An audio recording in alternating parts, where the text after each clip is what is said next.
हिमाचल में cyber crime के मामले लगातार बढ़ते जा रहे हैं। आज दिन जो मासूम लोग हैं ठगी का शिकार हो रहे हैं।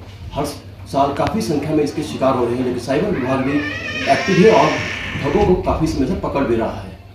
वर्तमान में क्या है ठगी का नया तरीका, हम बात करेंगे साइबर अपराध के डीआईजी मोहित चावला जी से।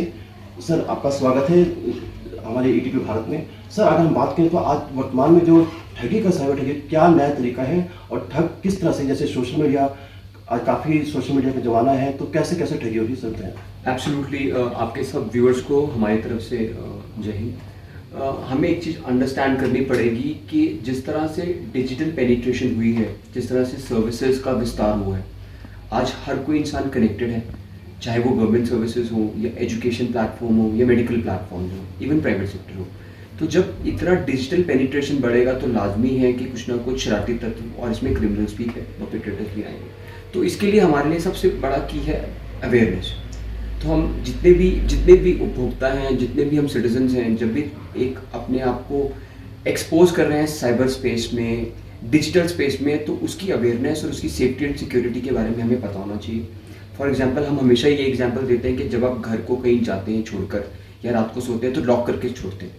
इस तरह हमारी एक वर्चुअल आइडेंटिटी है, हमारे वर्चुअल एसेट्स हैं, बैंकिंग कह लीजिए, कुछ भी कह लीजिए, तो इसकी सेफ्टी लॉक एंड की हमको इंश्योर करना है।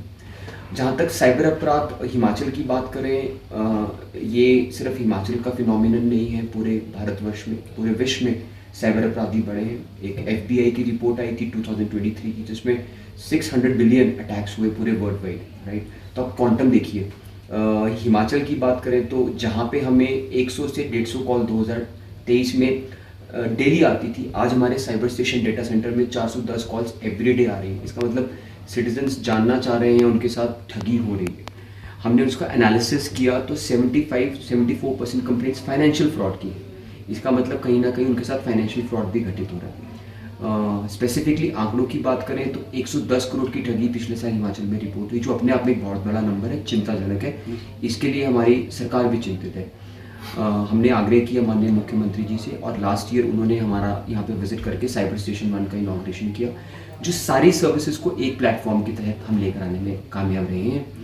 हमारा आग्रह ये रहेगा कि सबसे पहले तो आपके साथ अगर कोई साइबर क्राइम हो रहा है तो उसके बारे में अवेयर रहें। आपको नहीं पता तो हमारे डेटा सेंटर जो 24/7 हिमाचल में अवेलेबल है, अब तक का हिमाचल का एक नेशनल रिकॉर्ड से भी ऊपर है कि 24/7 अब अवेलेबल है। 1930, बहुत सरल नंबर है, मैं रिपीट करूंगा, 1930 पे कॉल करें। हमारे जितने भी एक्सपर्ट्स हैं, सहयोगी हैं, पुलिस के जवान हैं, आपकी मदद करेंगे। सर, वर्तमान में जैसे एक लिंक आते हैं, व्हाट्सएप लिंक आते हैं, चाहे वो लोन दिलाने का हो, उसमें कहते हैं कि आप क्लिक कीजिए, उससे बहुत ठगी हुए हैं। इनसे कैसे बच सकते हैं? एब्सोल्युटली। देखिए, हमें सबसे पहले तो प्रलोभन में नहीं आना। जो हमारे पास आंकड़े ये बोलते हैं, बहुत सारे साइबर क्राइम इसलिए हो रहे हैं क्योंकि लोगों को एक लिंक आता है और वो प्रलोभित हो जाते हैं कि शेयर ट्रेडिंग में, IPO के माध्यम से, या उनका पैसा डबल करने, या गिफ्ट या गेमिंग की तरह उनको लिंक दिया जाता है कि आप ये व्हाट्सएप ग्रुप या टेलीग्राम ग्रुप ज्वाइन करें, किसी सोशल मीडिया प्लेटफॉर्म पे आएँ। उसमें डमी और एक फेक प्रोसेस चल रहा होता है, जिसके कारण वो एंट्रैप हो जाते हैं। अभी भी 3 महीने में तकरीबन 14 से 15 ऐसे FIRs हमने रजिस्टर की, जिसमें स्टॉक मार्केट या IPO का प्रलोभन देकर उनके साथ ठगी की गई, और ये हज़ारों में नहीं, लाखों में नहीं, सरप्राइजिंगली करोड़ों में रही है।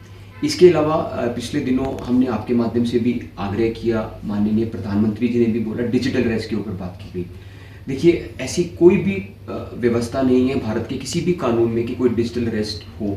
तो अगर आपके पास कोई ऐसा पुलिस अधिकारी बन के, किसी राज्य का या स्टेट का अधिकारी बन के, या कोई जज बनकर, या कोई कस्टम का अधिकारी बनकर, या कोई ऐसा अधिकारी बनकर जो आपको डराए कि नहीं आप डिजिटली अरेस्ट हो गए हैं, आपकी ये कनेक्शन काट दिया जाएगा, या फिर आपका कोई बच्चा है वो पकड़ा गया है, हम कस्टम से बोल रहे हैं, कुछ कस्टम क्लियरेंस चाहिए, कुछ फीस चाहिए, तो ऐसा कुछ भी नहीं है भारत की व्यवस्था में।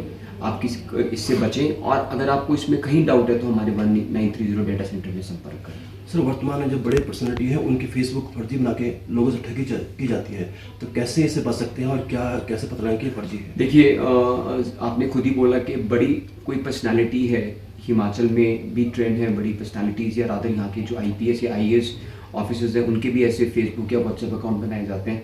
तो कभी भी वो कुछ छोटी मोटी अमाउंट के लिए मैसेज नहीं करेंगे। सबसे पहला तो हमें ये समझना चाहिए कि कोई इतना बड़ा अधिकारी आपसे 5 या 10 हज़ार रुपये नहीं मांगेगा, राइट। दूसरी बात, हर चीज़ का एक वेरिफिकेशन प्रोसेस है। इवन ये अधिकारी के लिए नहीं, आपके भी, जब आप सोशल मीडिया पे अपना फ्रेंड्स बनाते हैं, किसी को एक्सेप्ट करते हैं, करिए, ज़रूर करिए, क्योंकि एक सोशल प्लेटफॉर्म है, हम सब सोशल बीइंग्स हैं, लेकिन उसको वेरीफाई करें कि ये कहाँ से आया है लिंक, क्या मैं इस व्यक्ति या इस लड़का या लड़की को जानता हूँ। उसके बाद वेरीफाइड अकाउंट या वेरीफाइड सोर्स से ही उसको एक्सेप्ट करें। और जहाँ तक किसी माननीय की बात है, उसका भी एक वेरीफाइड आजकल ब्लू टिक लगता है, लेकिन हो सकता है कहीं फर्जी ब्लू टिक भी लगे हो, हमारे सामने ऐसे भी केसेस हैं। तो वेरीफाई करें, उनके आसपास या उनकी जो निजी स्टाफ है उनसे बात कर लें। और किसी भी तरह की कोई भी आपको माननीय या कोई भी आपको उच्च अधिकारी छोटी मोटी अमाउंट या अमाउंट ट्रांसफर के लिए कभी नहीं बोलेगा, ऐसा कभी नहीं हो सकता। अगर आपके पर्सनल रिलेशन है वो अलग बात है, लेकिन एक बार वेरीफाई जरूर करें। आपका ईटी भारत से बात करने के लिए धन्यवाद। तो ये थे वर्तमान में ठगी के नए तरीके। ईटी भारत के लिए शिमला से विनोद पाठक की रिपोर्ट।